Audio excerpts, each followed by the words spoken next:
people like me. You need people like me so you can point your f***ing fingers and say, that's the bad guy. That's the bad guy. That's the bad guy. That's the bad guy. That's the bad guy.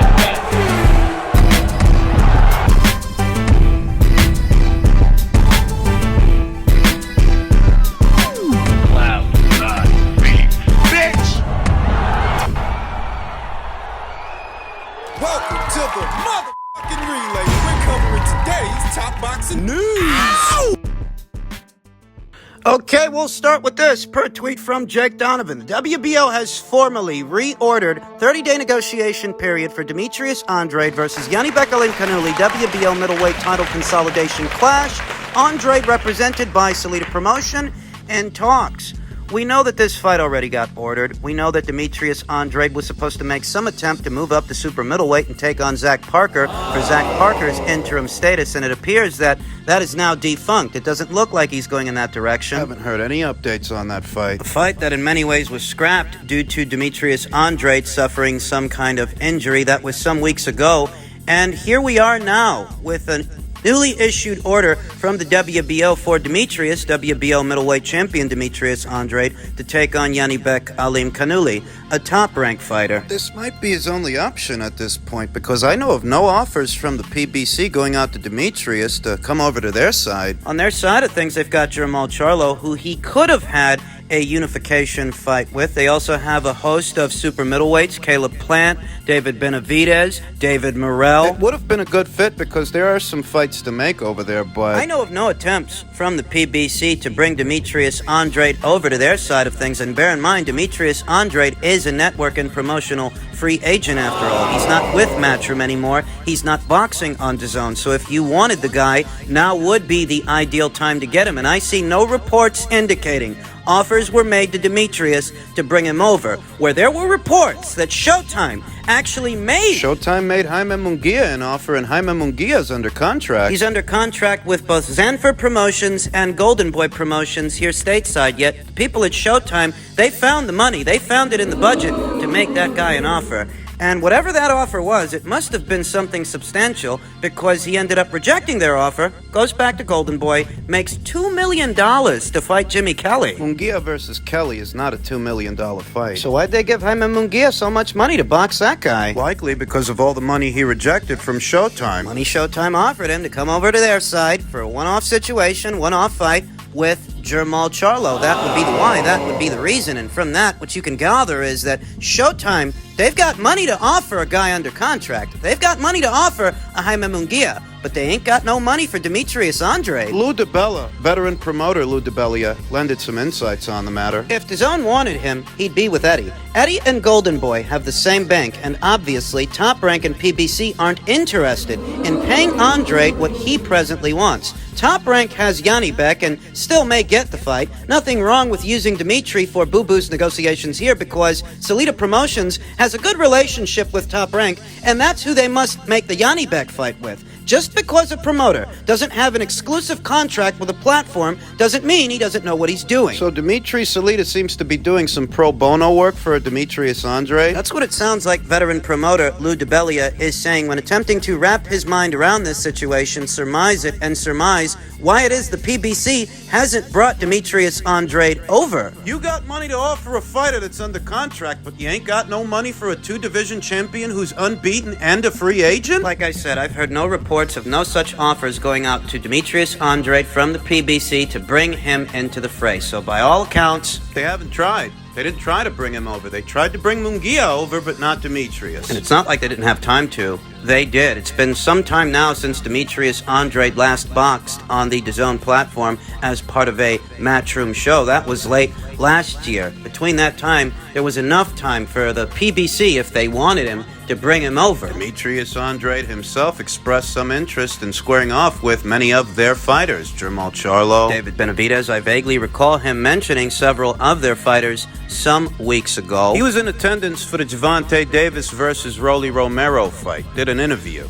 Talked about it here on the channel. It seems that Demetrius was interested in the PBC, but the PBC was not interested in him. In so many words, that's what veteran promoter Lou DiBella is communicating. If Showtime felt that Andrade was worth the money at this time, emphasis on at this time, he'd be at the PBC already. And Janibek is both dangerous and with ESPN. Fight's a dumb investment for Espinoza right now. It's expensive, not huge, and they aren't assured of having a winner. I guess somebody was asking Lou why the people over there at Showtime didn't decide to bid on this fight. Hasn't gone to a purse bid for starters, though even if it did, Lou DiBella makes a valid point. Janibek Alimkhanuly is a top-ranked fighter who actually stands a decent chance of winning this fight and taking that brown belt from Demetrius. So why throw money at this thing when the winner of the fight might not even fight on your platform moving forward? Wouldn't make much sense for Showtime to spend big cash to get this fight. But what about spending to get Demetrius? Forget about the fight, forget about the WBO title, and forget about Janibek. What about simply bringing him into the fray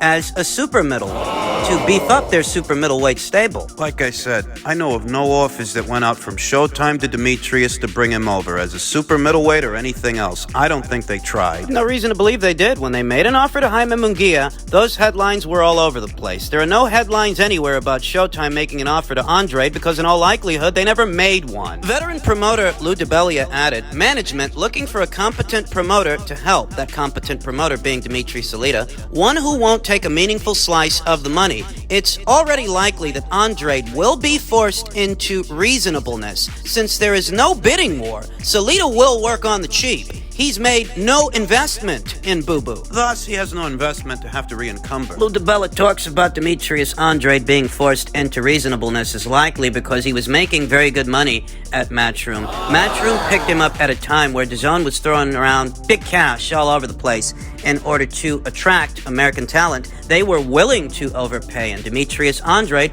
was one of the fighters they were perhaps overpaying, paying him in excess of what he could generate in the open market, paying him in excess of his true market value. And now that he's not with them, gotta be realistic. Everybody may not pay him what Eddie was paying him. the silver lining in this very convoluted story is that we may get a good fight out of this. We may yet get Andrade versus Alimkhanuly. Alimkhanuly, a high-risk, low-reward guy who's in very dire need of a notariable name on his resume, a notariable fighter. If he beats two-division unbeaten WBO champion Demetrius Andrade, that would be the most high-profile win of his career. Even if Demetrius isn't necessarily a high-profile guy. Because he's got as much of a profile as Jermall Charlo's got at the end of the day. It's all relative. For Janibek Alimkhanuly, this would be a big win, and it would be a big I name. know of no offer that went to Demetrius from the PBC, but Top Rank has to deal with him, wants to, because one of their fighters wants his belt. So, here we are. Other news, an update to a previous story we talked about here on the channel. Adrian Broner, who was seemingly disgruntled with both Stefan Espinoza and Al Haymon, he took to his social media and he posted this, a caption that reads, "Listen, man, I was just frustrated with a lot of shit that's going on in my life, and Showtime Boxing and Al Haymon have no problems whatsoever." Yep, we're at the part where Adrian Broner apologizes for his outbursts. This happens periodically throughout the year. Like when he took to his social media and posted a series of text messages seemingly aimed at Al Haymon, demanding that Al give him all his money. Not sure what that shit was all about. When he very recently spoke to social media influencer and comedian Queen's Flip, detailing some of the inner workings over there at the PBC and how he feels that some of his brothers are being jerked. We've talked about all this stuff here on the channel, all of it. Adrian Broner added, "Players fuck up and stand-up men can own up to a mistake. Showtime Boxing, Show Sports, and Al Haymon, we're locked in for life. I love y'all. Y'all see..." See y'all in a couple of weeks. Let's go. P.S. I meant everything I said, though. That press conference on a Zoom call blew me like a woman at the MGM trying to get picked up for $250. Ha ha ha. Adrian Broner, from where I was sitting, was expressing genuine concerns because he was made an offer to take on Conor Benn in the United Kingdom, and it's an offer that he rejected. But if he's unhappy with this situation, why didn't he just go into that situation? Don't you remember that it was Adrian Broner himself who started talking about fielding offers from other sides of the street? Yet another subject that we broached here on the channel. The other angle of this story is that Adrian Broner is a train wreck. I mean, he is a man-child, periodically getting into trouble with the law, having these emotional outbursts in full view of the public when it's completely unnecessary, If there's something you're not happy about in your business relationship, you don't go to social media to express that discontent. You take it to the source. But that's what Adrian Broner does. He doesn't keep it behind closed doors. He doesn't keep it discreet. He airs it out for all the social media to see. Tantamount to what a teenager would do when they're going through a bad breakup. That's how Adrian Broner behaves. There's a question as to whether Adrian Broner has the autonomy as a fighter to make his own decisions, because if he does, then he has no one else to blame for his current situation, whatever it is, whatever he's mad about, and he made his bed, so he's got to lie in it. That's if this is a decision that he made. But when it comes to PBC fighters, there really is a question as to what kind of autonomy they really have. Are they free to make their own decisions, or does Haymon, Stefan Espinoza, do they pull the strings, and do they make the decisions for them? Because it very much seems that way. Adrian Broner is a guy who's constantly harping about money, constantly harping about his professional situation. He said he wanted to be more active. He said, who's ever heard of a 6-month camp that his fight dates keep getting pushed back? I mean, these are legitimate concerns. And these are the concerns you would raise to a Stefan Espinoza, concerns you would raise to an Haymon. The truth is that Adrian Broner doesn't have the buzz that he used to have. I think that much is obvious. Though what's not obvious is whether or not this is a case of Adrian Broner biting the hand that feeds him, or Adrian Broner fighting for his freedom. And not being able to put up much of a fight. Because he hasn't been off the island. For all his complaints and all of his gripes, for all of his emotional outbursts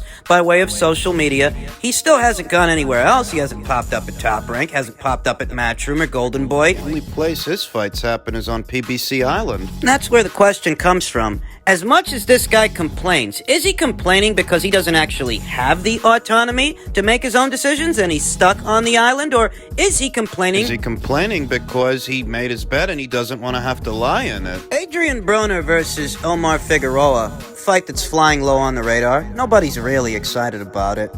Nobody really has all that high of an opinion of either guy's boxing at this point, especially now that Omar Figueroa is coming off of 2 consecutive losses. Adrian's coming off a victory over Giovanni Santiago, though not the kind of victory you write home about. Why the hell are they even putting on this fight? And it's supposed to be a 140-pound fight. It's supposed to be a super lightweight contest. Both boys are moving down. Both boys having campaigned as welterweights in recent memory. They're going to be campaigning as junior welterweights for this fight, though that is subject to change. Adrian Broner has changed the weight of a contest in the past at the last minute. He's done that before. It could happen again. I don't know who they're fattening these guys up for.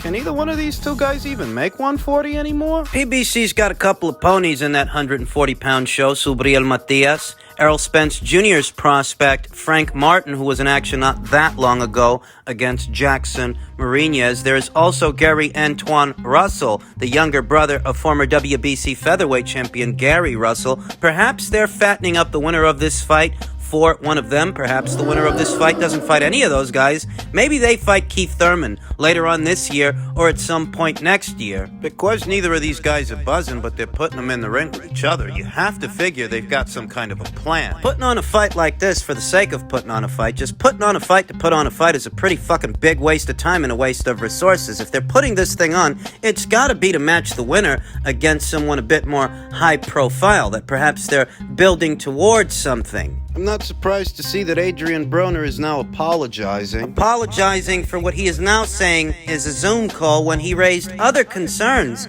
in that outburst. How long it's taken to get this fight over the line, fight dates being pushed back. But now he's apologizing. This is usually how this goes. Does the PBC have a disparagement clause? Those kinds of clauses are more common than you think. You don't just get to go into a tirade, go shooting off at the mouth at the people that are essentially paying you. They're the ones paying to keep the lights on. They're the ones paying for all of this, and any money you're due from this fight is going to come from them. If you didn't want to have to deal with that, you should have just decided to take on Conor Benn. I reiterate, I don't know if this is a case of Adrian Broner biting the hand that feeds him, or Adrian Broner lashing out because what he wants is his freedom.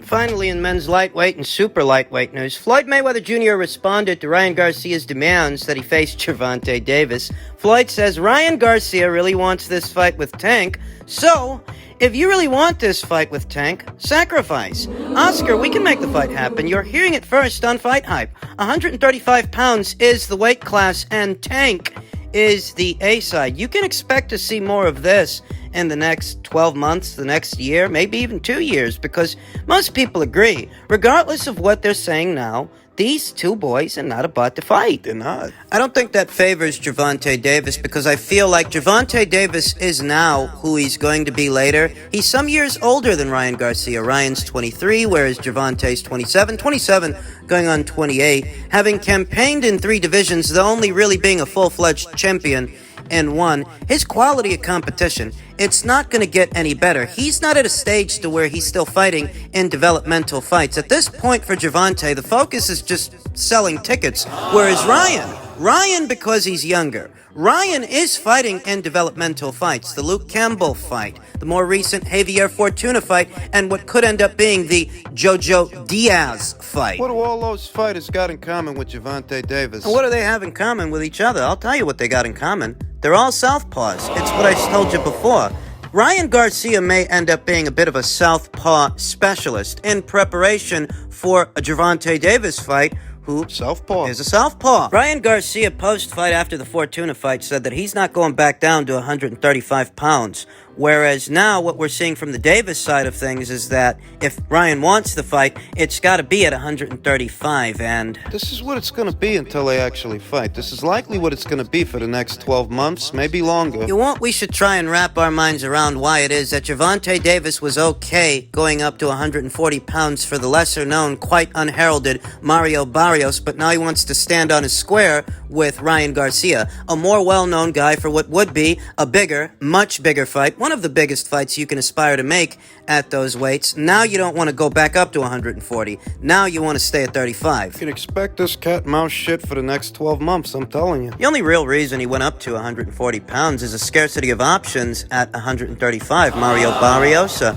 in-house guy that was nearby, that's why they fought him. That wasn't the beginning of a full-fledged campaign as a super lightweight. Better still, you were okay to go up there for that guy, but you're not okay to go up there for Ryan Garcia. What's keeping you at 135 pounds? Certainly not of a Solo Lomachenko fight or a Devin Haney fight. It's not a Shakur Stevenson fight. Floyd Mayweather Jr. himself shut down any notion of Gervonta Davis facing those fighters, facing those guys. So what exactly is keeping Gervonta Davis at 135 pounds anyway? What, Isaac Cruz? What, Michelle Rivera, Rayo? What, these are the guys that are more important than fighting Ryan? It's going to be this way for the next year or so. Maybe 2, maybe longer, because these guys, They're not about to fight. They're going to go back and forth by way of their social media in an attempt to build the fight because they're both playing the same game. both teams are in on it in a manner of speaking. They both know what they're doing, and they both know, I think they do, that this fight isn't about to happen. Back and forth for the sake of back and forth.